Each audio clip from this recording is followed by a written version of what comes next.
So today in class we discuss alignment and distribution. And these are settings that really make our life easier as designers because they cut time down from having to manually measure and place everything perfectly. The computer does a lot of behind the scenes work for us. When it comes to alignment specifically, there are three different things you can align to.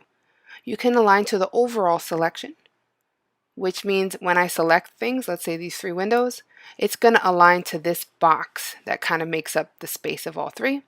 I can align to my key object, which is something I can tell the computer I want all the things to align to, let's say this window, or I can even align to the size of the artboard. So if I want something centered in an artboard, that really does come in handy.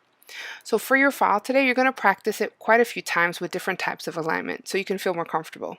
Okay, so first things first, in order to align, you have to tell the computer what exactly you are aligning. So you have to make multiple selections.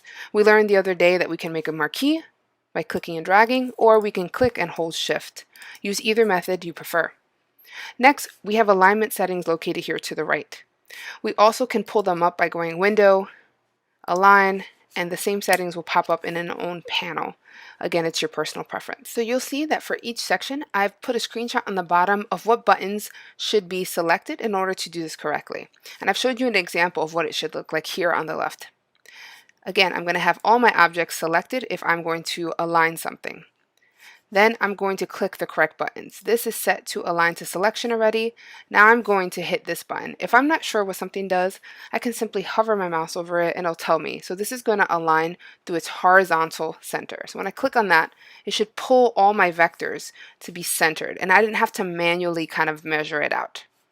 Okay. As you go down, the rest of these are also to the selection, but just different types of alignment, right? Horizontal center versus vertical versus maybe the top, things like that. Now that we've practiced aligning to a selection, let's try aligning to a key object. Sometimes you want everything to line up with something really specific. In this case, I want my key object to be this image all the way on the left. To align to a key object, it's almost the same thing. You select everything you're going to work with, but this time you change your alignment to key object. When you do that, you're going to see that the computer kind of bolds one of your objects with a really thick line. This is the key object. If you want to change your key object, you can simply click on something else. As soon as you see that bolded line, you know that that is your key object. That means now whatever I do is going to be based off the object I chose. For this case, I want it to be centered through their vertical. Now when I click on it, all the little fence pieces are being pulled to where that key object is, and it really comes in handy. You're going to do the same thing for the books here, and the key object has been pointed out for you in each case. The last alignment you're going to try is aligning to the artboard, which is something I do quite often to keep all the work of art centered. Instead of having to measure your artboard with rulers and guides, although those come in handy, they take a little bit more time.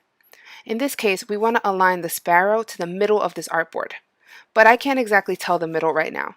If I select my object and change this setting now to align to artboard, I can center horizontally, and now my sparrow is in the direct center of my artboard, and it didn't take me any time at all. You're going to do the same thing for both sections. Once you're done with part 2, please 45 your computers.